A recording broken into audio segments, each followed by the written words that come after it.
Your Excellency, Samdech Aka Mahasane Pade Decho Sohun Sen, Your Excellencies, Atnyas, ladies and gentlemen.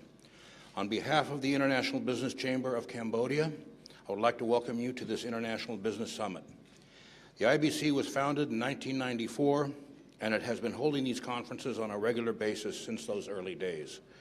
In recent years, we have organized such a conference on an average of once every 2 or 3 years, with the last conference being held in October 2014. We approach these conferences on an inclusive basis, with support from many other business associations.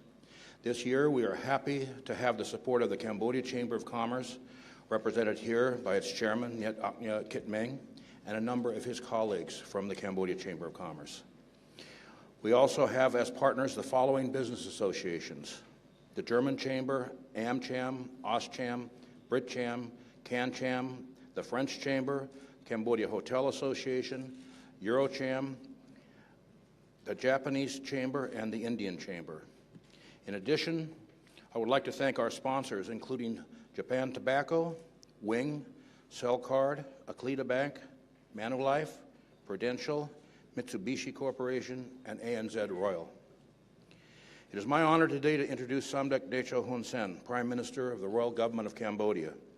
I've had the privilege of knowing the Prime Minister for 23 years since I first arrived in Cambodia, and have always described him as a key transitional figure in Cambodian history. He has guided Cambodia from a country plagued by war and genocide to one where peace now reigns. He, more than any other individual, is the architect responsible for the emergence of a growing economy and increased prosperity. For our guests from overseas, as well as some of the more recent arrivals in the Kingdom of Cambodia, it is worth spending a few minutes to reflect upon what has been achieved under the leadership of Samdech Techo Hun Sen. The necessary precondition for economic growth and prosperity that Cambodia has enjoyed in this century was ending the war. When I arrived in Cambodia, the Khmer Rouge were still in the jungle. Prosperity could not be achieved so long as Cambodia was an armed camp. And so defeating the radical elements of democratic Kampuchea and brokering a peace agreement with the more moderate factions was critical.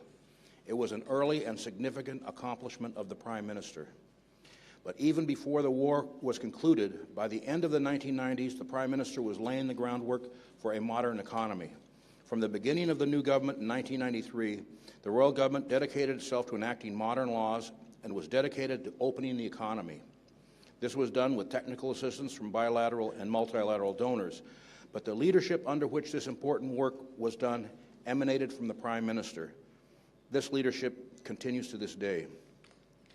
The growth economy that Cambodia has enjoyed for more than a decade was based in part in making the legal and regulatory reforms necessary to attract investment and promote the national businesses. But it was also based on sound macroeconomic principles, as chronicled by the IMF and others over the years. This unparalleled period of growth was interrupted only once during the financial crisis of the last decade. Fortunately for Cambodia, the impact of the financial crisis was not as deep or as long as many feared. All the sectors which were impacted, including tourism, garments, and real estate, have bounced back nicely and are productive parts of Cambodia's economy again. Several years ago, the World Bank called Cambodia an Olympian of growth, averaging 7.7% over 2 decades, and the World Bank predicts continued growth of GDP at about 7%. In a report issued last month, the World Bank predicted that Cambodia would continue its robust growth even in the face of global political uncertainty and a slowdown of the Chinese economy. The ADB and IMF are largely in agreement with the World Bank projections. Cambodia's rate of growth makes it the 6th fastest growing economy in the world over the past 20 years. In addition to legal reforms and sound economic principles, growth has also been spurred by an active system of dialogue and consultation between the Royal Government and the business community. The Government-Private Sector Forum was created in 1999 by Prime Minister Samdech Techo Hun Sen and is a biannual meeting between the Prime Minister, his cabinet, and business leaders. This public-private dialogue system is supported by a series of working groups that meet in between GPSF. Most of the working groups between the business community and the Royal Government are sectorally based, although some are cross-cutting. The Cambodia Chamber of Commerce serves as the overall secretariat for the system of working groups, and has the support of many business associations to serve as secretariat for individual working groups. For example, Eurocham, CamFIBA, FASMEC, and GMAC all serve as the secretariat for individual working groups. The IBC serves as the secretariat for the Working Group on Law, Tax, and Governance, a cross-cutting working group of which I am the co-chair, along with the Minister of Economy and Finance, Senior Minister Dr. Anpon Manirat. This system of dialogue has proved effective over the years in resolving problems and improving the business climate, and several years ago was given the highest rating among all public-private dialogues by the World Bank.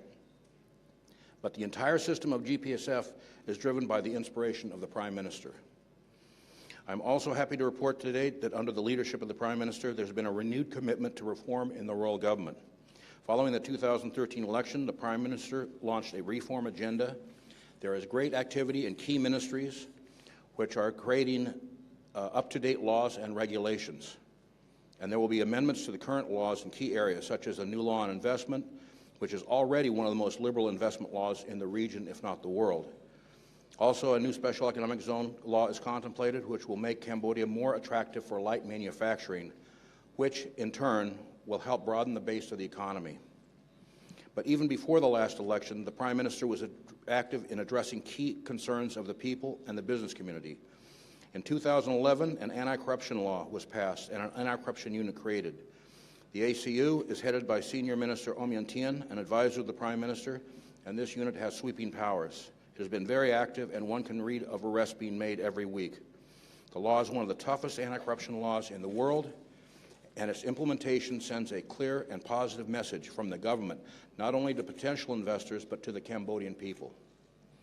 And the message from the Prime Minister has permeated the ministries and agencies of the royal government. For example, automation is being implemented in the payment of salaries of civil servants and also being used in various institutions such as the Ministry of Commerce and the General Department of Taxation. All of these efforts lend themselves to transparency and accountability in government, and all stem from the Prime Minister's tough line on corruption. Prime Minister Samdech Techo Hun Sen deserves credit for leading Cambodia in ASEAN.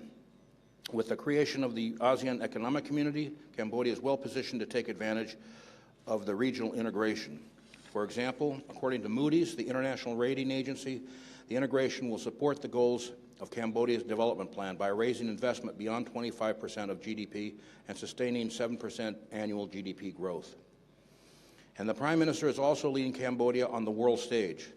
You may already know that this coming May, the World Economic Forum will hold its ASEAN Summit here in Phnom Penh. It is the Prime Minister's vision and leadership that convinced WEF headquarters in Geneva to hold this year's East Asia Forum in Cambodia. He has been to Davos for WEF's International Summit twice in the last 3 years, promoting Cambodia's economy and reaching out to global business and political leaders. The IBC has been fully supportive of the Prime Minister and the royal government in this endeavor, hosting a lunch for him in Davos in 2015 and supporting his missions to the regional WEF meetings over the years. Our Investment Committee Chairman, Pierre Tammy, has provided valuable liaison service for the Prime Minister in these missions.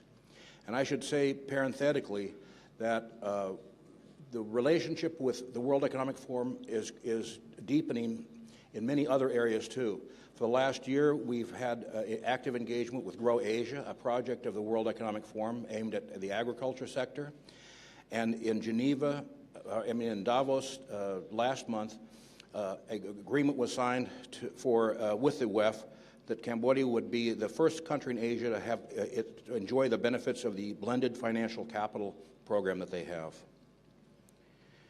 Without a doubt, there are many officials in the royal government who have made significant contributions to the economic miracle that is Cambodia. Many are with us here today. But the inspiration for the creation of a modern growth economy comes directly from the Prime Minister, Samdech Techo Hun Sen. He, more than anyone else, is the architect of our dynamic economy. For that reason, I am proud to introduce him today. Akun Tran.